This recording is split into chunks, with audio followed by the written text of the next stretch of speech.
Hello everybody, here we are today continuing on with our season previews, and this one we have the New York Islanders talking about whether or not New York can get back to the playoffs. So before we get started with that, please make sure to subscribe if you're new to me or hockey, whatever the case may be. That being said, let's get on into it. So last season, New York was able to make the playoffs thanks in part to a hot run to finish out the year, and they finished with 94 points, which was good enough to get third in the Metro Division, which was a little bit surprising. Still, though, you got to be feeling happy about making it to the postseason. Ultimately, though, they had a date with the Carolina Hurricanes in the first round, which, of course, has been a team that's been a kryptonite side for them in recent years, really over the past 6 years, and they did bow out again in the first round against the Canes. But circling back more towards the Isles and just kind of focusing on them, what are some storylines to watch out for this year? So the first storyline we're going to be talking about in this one is whether or not the penalty kill will improve. So last season, the Isles had the worst PK percentage in the entire league. Kind of shocking for a team that finished with the 9th best the season prior, but it was an issue, and it wasn't a strength for this team. And looking at this, there were a couple of numbers that were a little bit concerning. One of those was, I believe they had more than half their games where they allowed goals when they had guys in the box, and then another one was they had 15 games where they allowed 2 goals or more when they were on the PK, which again is kind of an issue because when you have some of these games where they are seeing other teams score multiple goals against you, it's going to be hard to come back and win. And we have those games where a team is scoring 3 or 4 goals when you have guys in the box, kind of a concern. And that did happen. And for any team, that's going to be a hard hill to climb up. But for the Islanders, a team that didn't even make the playoffs until late in the year where they got that push, it is a little bit more of a reason to be worried. And I know some people will say, well, compared to a team like Anaheim, we allowed a lot less goals on the PK than they did. That's true. That's, again, where you look at the PK percentage and say, oh, is this a big of an issue? Anaheim had an atrocious PK last year as well. There is no doubt about that, as I believe they allowed 91 goals when they had guys in the box compared to New York's 63. The difference is they spent a lot less time than the Ducks did with guys in the box, but they actually gave up goals at a higher rate.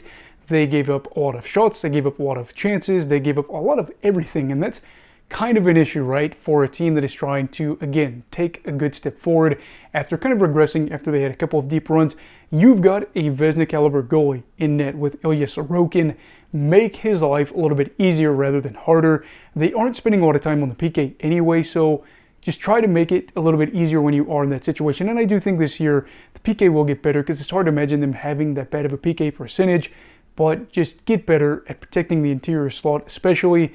And again, make Sorokin look really good like we know he already is. Now the second storyline is whether or not the Islanders have a secret weapon. This one is still kind of a reach out there, but I'm going to be talking about Maxim Siplakov. And I know I'm probably saying his name wrong. I was listening to a Russian broadcast. But anyway, looking at him, he is kind of an intriguing player as he is a younger guy, 25 years old, that previously played in the KHL and came off of a 31-goal season in the league. And I've talked before, again, how strong is the KHL in recent years? I think it is weaker than what we saw a couple of years ago, but still to have a younger player that is on a cheap deal that could provide some goal scoring for them is going to be big. Do I expect him to be a top-line guy right away? Probably not. And again, think of what a lot of the articles we're reading are talking about him being probably a middle six guy, maybe a third line guy. But at the moment, he is kind of one of those names that you're wondering a little bit, what is he capable of? Because we have seen mature Russian players come on over from the KHL and thrive in the NHL. So I think for the Islanders, that would just be a terrific thing for them. I believe he's on a 1-year deal and it's cheap from what I remember. That's good. He's an RFA even after this deal from what I remember too. So if he is able to find success, even if it is a lot of success, they can say, well, we still can keep him, and that could be a good thing for the Isles. Now again, I don't want to get too far ahead of myself right there because again, I am saying player coming over in the NHL in his rookie year, thriving in a role that we're not really sure if he's going to be capable of. I am aware of that, but I do think it is one of the more fun names to talk about for the Islanders because some of these faces have been around for a little bit. Some of them aren't truly going to be names you say, oh, they're going to be a star for them. So I think just having a little bit of that unknown thrown in the mix for New York is fun too, especially because of the fact that from what I recall, haven't seen the New York Islanders have too many first-round picks. They had a stretch of like 4 or 5 years in a row where they didn't have any first-round picks. Getting that young, high-end talent can be a little bit more difficult, especially as the draft progresses. And, you know, some teams just aren't good at drafting and whatnot. So having, again, this cheap deal that could be a good thing for them, I'm very excited. Now, the third storyline is talking about whether or not the end of the season was a mirage for the Islanders. So we're talking about the end of the regular season, that push that we've kind of referenced earlier. The Islanders made the playoffs with 94 points and were able to climb into the third spot in their division, even though in every other division they wouldn't have been able to do that. And I think for them, they can thank that 8 wins over their final 9 games for that. And I know people say, well, they got the job done when they really needed to. That is true, but it wasn't super convincing. I think over the 9-game period where they had 8 wins, only 2 of those were multi-goal wins. And this was a team that kind of got lucky in the sense that they had a couple of games against some bad teams or some other teams that might have underperformed from what you expected. So they got hot at the right time, yes, but their numbers weren't anything crazy. In fact, I think at 5-on-5 they got outshot and outchanced in that time. Don't quote me on that, but they were able to get a couple of bounces to go their way, of course, too, and just were able to ride that momentum. And I think one of the things that was weird about New York was the fact that they had 38 or 39 wins, but were still somehow able to claim that 3 spot in the division. But they picked up a lot of points after regulation, which is good for them. But again, kind of speaks to the fact that they needed to even get there to make things happen. I am a little bit worried about this team because, of course, too, I don't think that's going to be good enough to finish with a top 3 spot in the division this year. Carolina, New York, New Jersey, teams are going to be looking competitive. Of course, Washington has looked a lot better in the offseason and they've made a lot of moves to be better. There's some other teams as well that have made moves that are going to be trying to improve. So for a team like New York, I would be a little bit concerned, but at the same time too, I do think there are some reasons to say, hey, there's not really a real need to panic at the moment because of the fact that they had the worst PK percentage in the entire league last year. That should probably get better. And from what I recall too, they had some injuries on their blue line. So having guys come back from those injuries and be able to play for a full year possibly is going to be big. That is something that you can't really control, but you are hoping to get a little bit more luck in that category. But I do feel like they are still a very weird team. The fact too that they had 2 losing streaks of 6 games or more with 2 different coaches. So this was a team that could get that momentum and get hot, but they also could get pretty cold, and they just were a little bit of a weird bunch. And that's why I feel like the mirage of the last season could actually be a mirage.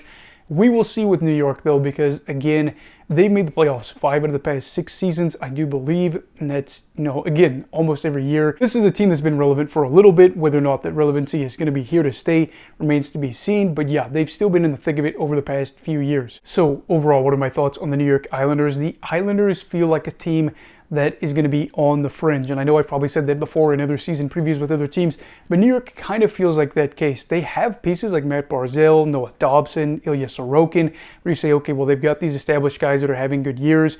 Looking at Barzal, he just hit 80 points for the 2nd time in his career, I believe, last season. Noah Dobson, a name that's starting to get more and more emergence. Sorokin, like I said, probably going to be a guy that could be in Vezina contention if he continues to have good years. And I see the base of what they have, but it's going to come down to other guys like Zaplakov, like Anthony Duclair, some of these other names, and then just executing when it matters. Because this team is not going to be able to finish top 3 in the division this year. I don't care what anybody says. There is just no way that's going to happen again.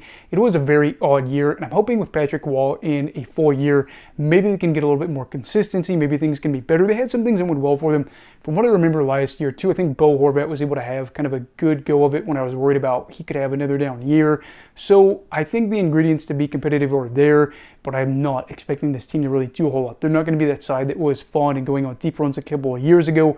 If they make it, they'll probably be out early. Now, the good thing about hockey, especially with the Islanders, is you don't really have to listen to your critics necessarily. And with the Islanders, just because I say that they're going to not be a great team doesn't mean that they actually couldn't go out there and do something. So looking at New York, I say that they're probably going to go out there, they're going to be competitive, they're going to try to be feisty, and they're going to try to get the job done. Whether or not they actually go out and do it, we'll go and see. But of course, this team's not just going to roll over and say, well, the year is over with, because Hockey Brigade said they were going to have a good year. So watching out for the side, of course, this year, hoping they get off to a good start and seeing what they can do, because this team in the run that they've been on has been the most exciting Islanders team that I can remember in the past few years. And of course, New York kind of struggled a bit when I was a kid. So it's kind of fun to see this era of successfulness for the Islanders. Anyway, what are your thoughts on New York for this season? Let me know down below in the comments. Also, please make sure to like this video. If you enjoyed it, subscribe if you're new. Check out my other playlist or my videos for this playlist. Everybody, please make sure as well to stay safe. Have a great night. And you go love hockey, all right. Goodbye, Brigadiers and Brigadettes. This is your captain signing off. Have a great night.